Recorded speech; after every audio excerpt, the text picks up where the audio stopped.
Hello guys, आज हम करने जा रहे हैं डाइजेशन एब्जॉर्प्शन का पार्ट नंबर 8, जिसमें हम आज लिवर ग्लैंड के बारे में पढ़ेंगे। इसके मैंने बाकी के पहले के 2 ग्लैंड कवर कर रखे हैं, ग्लैंड और सलाइवरी ग्लैंड, वो वाली आप वीडियो जरूर देख लीजिएगा। चलिए स्टार्ट करते हैं। तो लिवर जो होता है हमारा the largest gland of the body, ये हमारा लार्जेस्ट ग्लैंड है बॉडी का। Its weight about 1.2 to 1.5 kg in an adult human. एक एडल्ट ह्यूमन में लिवर का वेट 1.2 से 1.5 kg तक होता है। ठीक है। It is situated in abdominal cavity, और ये कौन सी कैविटी में सिचुएटेड होता है? ये होता है अपनी एब्डोमिनल कैविटी में, जस्ट बिलो द डायफ्राम, और ये डायफ्राम के नीचे होता है। और इसके 2 लोब होते हैं। ठीक है, एक राइट लोब होता है और एक लेफ्ट लोब होता है। जैसे कि ये हमारा ट्रायंगुलर स्ट्रक्चर है लिवर का, तो इसमें एक राइट लोब है और एक हमारा लेफ्ट लोब है। ठीक है, तो देखिए ये हमारा स्टमक है और ये हमारा ब्लैक कलर से मैंने एक रफ डायग्राम बना रखा है। ये डायफ्राम है हमारा।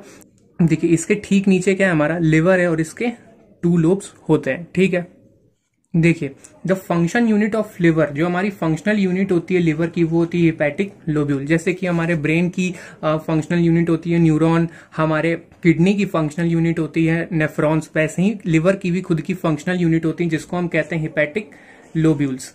ठीक है, जो हमारा हेपेटिक लोब्यूल है, ठीक है, ये हेक्सागोनल और पेंटागोनल शेप के होते हैं। ठीक है, जैसे कि आप ये देख सकते हैं हेपेटिक लोब्यूल का कैसा है पूरा शेप है। ठीक है, तो इस तरीके से इसका पूरा शेप होता है।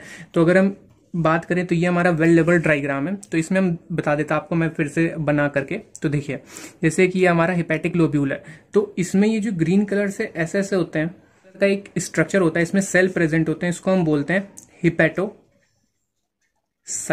क्या बोलते हैं? हिपेटोसाइट। और ये हमारे लिवर सेल होते हैं। ठीक है, और यही हिपेटोसाइट बनाते हैं बाइल को। किसको बनाते हैं? बाइल को बनाते हैं। ठीक है, hepatocyte is the liver cell and they produce the bile. ठीक है, और ये जब बाइल बना लेते हैं तो इसको ये पोर कर देते हैं बाइल डक्ट के अंदर। ठीक है, तो ये जो रेड कलर से, इसको हम बोलते हैं बाइल डक्ट। ठीक है, तो ये जो ग्रीन कलर से आप देख रहे हैं यहाँ पे ये है हमारे हिपेटोसाइट, और ये पूरा स्ट्रक्चर है हेपेटिक लोब्यूल। तो हिपेटोसाइट क्या करते हैं? Do the formation of bile, और जब ये बाइल बना लेते हैं तो इसको पोर कर देते हैं बाइल डक्ट के अंदर। ठीक है, और फिर आप ये यहाँ पे खाली स्पेस देख रहे होंगे, तो ये जो खाली स्पेस है, इस खाली स्पेस को हम बोलते हैं सिनोसोइड्स। क्या बोलते हैं? सिनोसोइड्स बोलते हैं। और इस सिनोसोइड्स के अंदर होते हैं हमारे कफर सेल्स। कौन से सेल्स होते हैं? कफर सेल्स होते हैं। ठीक है, तो इसके अंदर हमारे ये कफर सेल्स प्रेजेंट होते हैं, और ये जो कफर सेल्स होते हैं हमारे, ये माइक्रोफेजेस सेल्स होते हैं। ठीक है, देखिए, और ये जो हमारा जो पूरा स्ट्रक्चर है हेपेटिक लोब्यूल, ठीक है, हर चीज की एक ना एक कवरिंग होती है। वैसे ही हमारे हेपेटिक लोब्यूल की भी कवरिंग है। ये ब्लू कलर से जो आप इसकी कवरिंग देख रहे हैं, इसको हम बोलते हैं ग्लिसन्स कैप्सूल। ठीक है, it is a protecting covering of hepatic lobule. ठीक है, देखिए, तो हमारा जो बाइल बनाया कौन? Hepatocyte. Hepatocyte is a liver cell, और ये दे प्रोड्यूस द बाइल, और इसको पोर कहां कर दिया? बाइल डक्ट में। ठीक है, अब ये बाइल डक्ट से ये जो बाइल है हमारा, वो कहां चला जाएगा? गॉल ब्लैडर में। देखिए जो हमारा लिवर है वो बाइल बनाता है, लेकिन उसको स्टोर नहीं करता। स्टोर कौन करता है? उसको गॉल ब्लैडर स्टोर करता है। ठीक है, तो गॉल ब्लैडर कहां होता है? लिवर के ठीक नीचे होता है। जैसे कि आप यहाँ पे देखिए हमारा लिवर है और इसके ठीक नीचे गॉल ब्लैडर होता है हमारा। ठीक है, और जब बाइल बन जाता है तो इसी के अंदर आकर के स्टोर होता है। ठीक है, देखिए जितना मैंने बताया उसको मैंने समझने के लिए यहाँ पे लिख दिया है। Hepatocyte produce bile, Kupffer cells हमारे माइक्रोफेजेस होते हैं, bile secreted by hepatic cell, जो हमारे हेपेटिक सेल बाइल सिक्रीट करते हैं। Bile passes through the hepatic duct या फिर बाइल डक्ट। ठीक है, it is stored and concentrated a thin muscular sac. Store और कंसंट्रेटेड कहाँ पे होता है? मस्कुलर सैक में, जिसको हम जानते हैं गॉल ब्लैडर के नाम से। ठीक है, देखिए जैसे हमारा यहाँ पे एक लिवर है। ठीक है, तो ये लिवर में आप देख रहे हैं किसका राइट लोब है और इसका लेफ्ट लोब है। ठीक है, और इन दोनों को जो सेपरेट कर रहा है बीच से, जो मतलब राइट पार्ट और लेफ्ट पार्ट जो बनाता है लिवर का, वो होता है हमारा फेल्सीफॉर्म लिगामेंट। इन दोनों के बीच में एक लिवर के बीच में क्या होता है? एक लिगामेंट होता है जिसका नाम होता है फेल्सीफॉर्म। ठीक है, तो यही क्या कर देता है? राइट पार्ट और लेफ्ट पार्ट लिवर का बना देता है। ठीक है, तो देखिए जो हमारा राइट लोब है लिवर का, ठीक है, उससे हमारा एक हिपेटिक डक्ट निकलेगा, और एक हमारा जो लेफ्ट लोब है लिवर का, उससे हमारा एक हिपेटिक डक्ट निकलेगा। ठीक है, और ये दोनों आगे चल करके मिलते हैं और ये बना लेते हैं कॉमन हिपेटिक डक्ट। ठीक है, और कॉमन हेपेटिक डक्ट फिर हमारा इसके ठीक नीचे क्या होता है? गॉल ब्लैडर होता है। किसके? लिवर के नीचे। तो गॉल ब्लैडर से निकलता है हमारा सिस्टिक डक्ट। ठीक है, और जब हमारा हेपेटिक डक्ट और सिस्टिक डक्ट मिलता है तो वो बना लेता है कॉमन बाइल डक्ट। ठीक है, देखिए जो हमारा गॉल ब्लैडर का जो सिस्टिक डक्ट होता है उसको हम कोलेसिस्टिक भी बोलते हैं। ठीक है, देखिए सिर्फ यहाँ पे मैंने डक्ट का स्ट्रक्चर बना दिया जिससे आपको समझ में आए, ठीक है। जैसे देखिए ये हमारा राइट पार्ट से एक हिपैटिक डक्ट निकला, ये हमारा लेफ्ट पार्ट ऑफ लिवर से एक हिपैटिक डक्ट निकला, ठीक है, और ये यहाँ पे कॉमन हिपैटिक डक्ट हो गया, ठीक है। फिर उसके बाद से ये हमारा गॉल ब्लैडर है, गॉल ब्लैडर से हमारा एक सिस्टिक डक्ट निकला और कॉमन हिपैटिक डक्ट और सिस्टिक डक्ट मिलकर के यहाँ पे बना लेता है कॉमन बाइल डक्ट, ठीक है। तो डक्ट ऑफ गॉल ब्लैडर किस नाम से जानते हैं? सिस्टिक डक्ट के नाम से। हिपैटिक डक्ट और सिस्टिक डक्ट मिलकर के बना लेते हैं कॉमन बाइल डक्ट, ठीक है। अब देखिए जो हमारा बाइल है, ठीक है, help in digestion of fat, ठीक है, ये फैट के डाइजेशन में बहुत हेल्प करता है, ठीक है। तो गॉल ब्लैडर का काम क्या? Gall bladder store, concentrate and release bile, ठीक है। देखिए बाइल बनाता कौन है? लिवर, ठीक है। लिवर के अंदर कौन बनाते हैं? Hepatic lobule. हिपैटिक लोब्यूल के अंदर कौन बनाता है? हिपैटोसाइट सेल, जो कि लिवर सेल है, ठीक है। और फिर उसके बाद से स्टोर कौन करता है उसको? गॉल ब्लैडर स्टोर करता है और फिर जब डाइजेशन का समय आता है तो उसको रिलीज करता है, ठीक है। देखिए अगर इन्फेक्शन, अगर किसी में गॉल ब्लैडर के, अगर किसी के गॉल ब्लैडर में स्टोन हो जाए, ठीक है, इन्फेक्शन ऑफ गॉल ब्लैडर, ठीक है, तो उसको हम बोलते हैं कोलेसिस्टिक आइटिस, ठीक है। क्या बोलते हैं? कोलेसिस्टिक आइटिस, ठीक है। और जब अगर किसी के गॉल ब्लैडर में इन्फेक्शन हो गया, आई मीन स्टोन हो गया, तो उसमें क्या करते हैं? गॉल का सर्जिकल रिमूवल करते हैं। तो surgical removal of gall bladder known as cholecystectomy, ठीक है। किस नाम से जानते हैं? कोलेसिस्टिक्टोमी के नाम से जानते हैं, ठीक है। देखिए अगर किसी का गॉल ब्लैडर निकाल दिया जाता है तो उसके फैट के डाइजेशन में बहुत ज्यादा डिस्टर्बेंस हो जाता है, ठीक है, मतलब उसके में फैट डाइजेशन बहुत ज्यादा इजी नहीं होता, इसलिए उस पेशेंट को बोला जाता है कि आप फैट का डाइट लो रखिए, ठीक है। देखिए आफ्टर कोलेसिस्टेक्टोमी, कोलेसिस्टेक्टोमी मतलब surgical removal of gall bladder, ठीक है, फैट डाइजेशन डिस्टर्ब, ठीक है। तो gall bladder present inferior side of liver, अभी मैंने बताया कि जो हमारा गॉल ब्लैडर होता है वो लिवर के नीचे प्रेजेंट होता है, ठीक है। तो देखिए अब हम आते हैं फंक्शन ऑफ लिवर पे। लिवर का फंक्शन क्या क्या है? तो यूरिया साइकिल एक्सक्रीशन में हेल्प करता है, प्रोडक्शन ऑफ बाइल, बाइल बनाता है, ठीक है, डिटॉक्सिफिकेशन ऑफ ड्रग, ड्रग के डिटॉक्सिफिकेशन में हेल्प करता है, प्रोडक्शन ऑफ हिपैरिन। देखिए हिपैरिन क्या है? हमारा एंटी क्लॉटिंग फैक्टर है, ठीक है। अगर anti clotting factor liver produce नहीं करेगा, हो सकता है कि ब्लड अंदर ही, बॉडी के अंदर ही क्लॉट हो जाए, जिससे हार्ट के डिजीज के चांसेस बढ़ जाते हैं, ठीक है।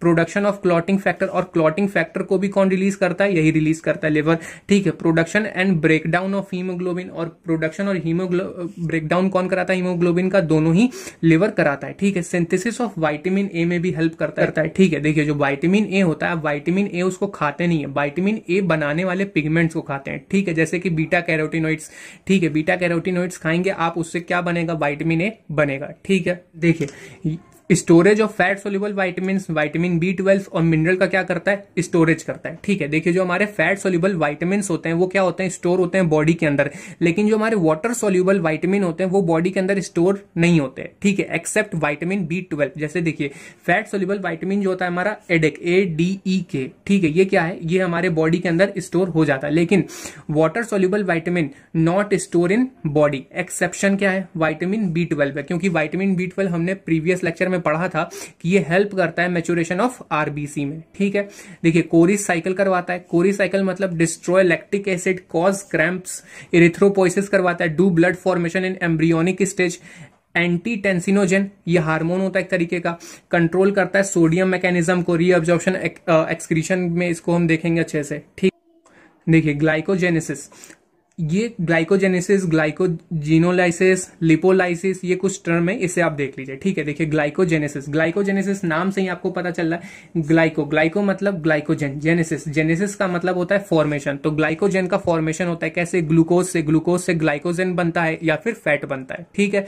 उसके बाद से तो ग्लाइकोजेनोलिसिस, लिसिस का मतलब होता है टूटना, और ग्लाइकोजन का मतलब ग्लाइकोजन, ठीक है। तो इसमें ग्लाइकोजेनोलिसिस का मतलब ब्रेकडाउन ऑफ ग्लाइकोजन, तो इसमें क्या बनता है? ग्लाइकोजन से वापस से ग्लूकोज बन जाता है, तो ये रिवर्स प्रोसेस हो रही है। फिर उसके बाद से लिपोलाइसिस, लिपोलाइसिस मतलब लिपो का मतलब फैट, तो ब्रेकडाउन ऑफ फैट, तो फैट किसमें टूटेगा? फैटी एसिड्स और ग्लिसरॉल में फैट टूट जाता है। फिर उसके बाद से लिपोजेनेसिस, लिपोजेनेसिस मतलब फॉर्मेशन ऑफ फैट, ठीक है, जेनेसिस का मतलब फॉर्मेशन, ठीक है। तो फैटी एसिड और ग्लिसरॉल मिलकर के क्या बना देते हैं? वापस से फैट बना देते हैं, रिवर्स प्रोसेस। फिर उसके बाद से देखिए ग्लूकोनियोजेनेसिस, अब ग्लूकोनियोजेनेसिस क्या है? ग्लूकोनियोजेनेसिस में क्या होता है? नॉन कार्बोहाइड्रेट सोर्स से क्या बना लेते हैं हम लोग?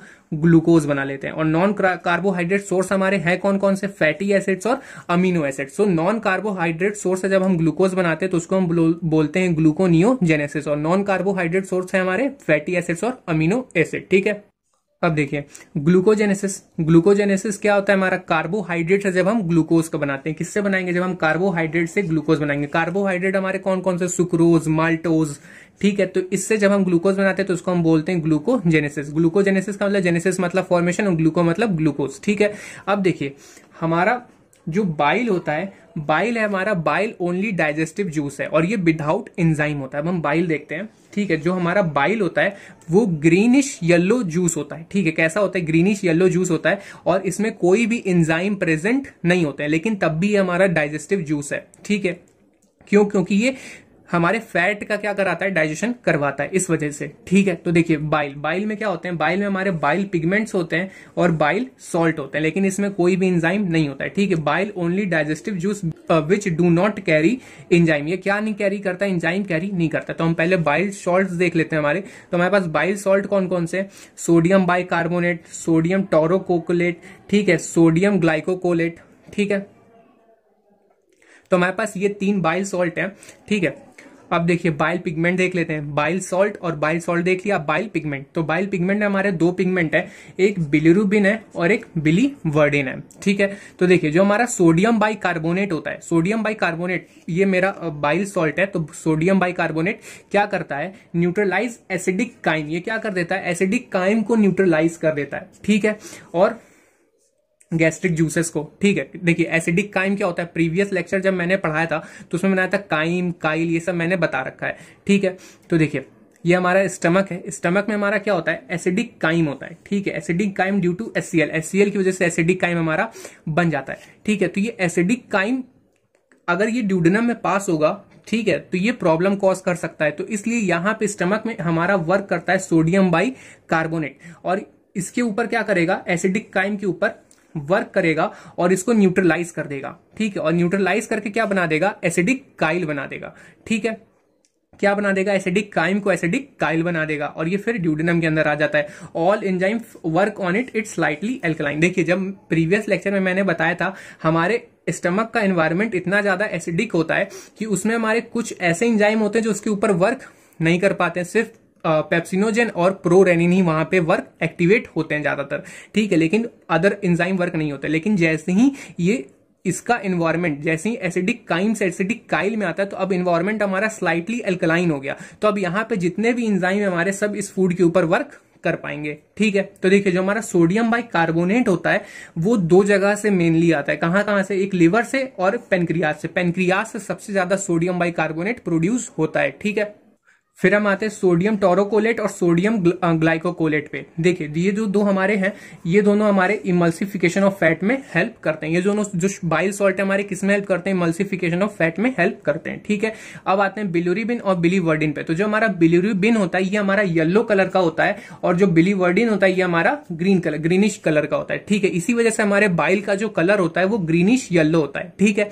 और ये कैसे होते हैं, बिलिरुबिन और बिलीवर्डिन ये हमारे टॉक्सिक इन नेचर होते हैं। क्यों, because they are made up of destruction of haemoglobin. जब हीमोग्लोबिन टूटता है तब बिलिरुबिन और बिलीवर्डिन बनते हैं। और हीमोग्लोबिन कहां टूटता है, अभी हमने फंक्शन ऑफ लिवर में पढ़ा था कि हीमोग्लोबिन टूटता और बनता दोनों है लिवर के अंदर। तो देखिए इसका जब टूटता है तो इसमें से निकलता है Fe2+ और हमारा प्रोटीन, ठीक है। तो जो प्रोटीन की चेन होती है 2 अल्फा 2 बीटा, ठीक है, कहां पे डिस्ट्रॉय होता है, लिवर में डिस्ट्रॉय होता है, ठीक है। बाइल पिगमेंट, ठीक, उसके बाद से ये कैसे होते हैं, टॉक्सिक होते हैं। तो देखिए हमारे कहां टूटते हैं, लिवर के अंदर टूटते हैं, ठीक है, बाइल पिगमेंट, और ये बॉडी से इनका रिमूवल बहुत इंपॉर्टेंट है, ठीक है।